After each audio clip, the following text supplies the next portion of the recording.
But Mr. Speaker, I'm actually quite astounded by the debate on not only on the substance of the motion, which they went back to, but also astounded at the hypocrisy of some of these people who said in the same very parliament on 3 occasions and interpreted what those 3 honourable members, including yourself, Honourable Speaker, went through.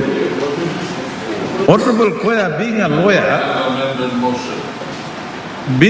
lawyer, he talks about point of order, and he says, oh, he's now blaming you, Honourable Speaker. He's saying that you should have stopped him. Point of out of order does not necessarily... Point of order. The PM. Yes.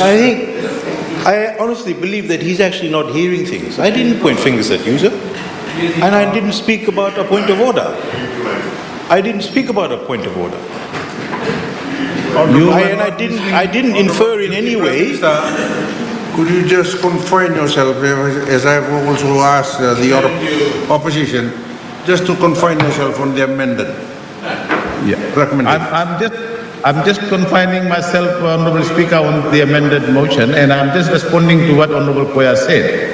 He was saying that the fact that what he said may have been out of order should have been raised there and dealt with. Now, what I'm saying, Mr. Speaker, is if something is said in Parliament by an honourable member and is out of order, does not necessarily mean that it is not a privileged matter. But let me just respond to a point that they've been making, all of them, in their response to the amended motion, and it is important for us to respond to that, Mr. Speaker. They are saying that despite the amended motion, the substance is not correct. They're saying that there was no inference or no attempt by the Honourable Leader of the Opposition to bring the office of the President into disrepute. And they're referring to examples of opposition members in the past making reference to the...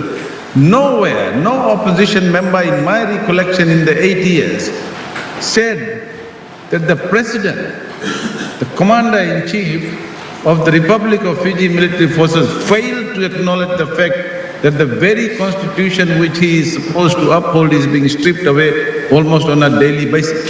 That's a direct attack on the integrity, on the reputation, on the role of the President of Fiji. No opposition member ever said that the President failed to uphold his constitutional role. So, Mr. Speaker, that is not correct. What is said is very clear.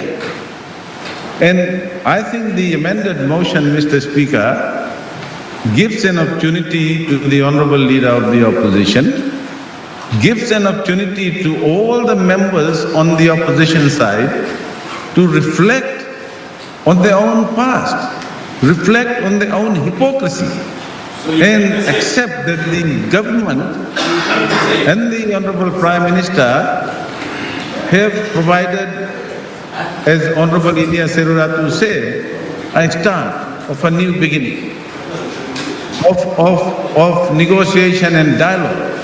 But what they did, they asked for 10 minutes, they went out like puppets, consulted their master, which they did in the past, come back. Honourable Speaker.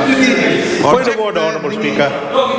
Yeah. Point of order, Honourable Speaker. He has now become habitual of Honourable Prasad to use these fancy words that he suddenly thinks is good behaviour in this chamber. He's belittled new MPs. He's now trying to say all these things about parrots, etc. He ought to stop. He is the Minister for Finance. Control yourself, Honourable Minister.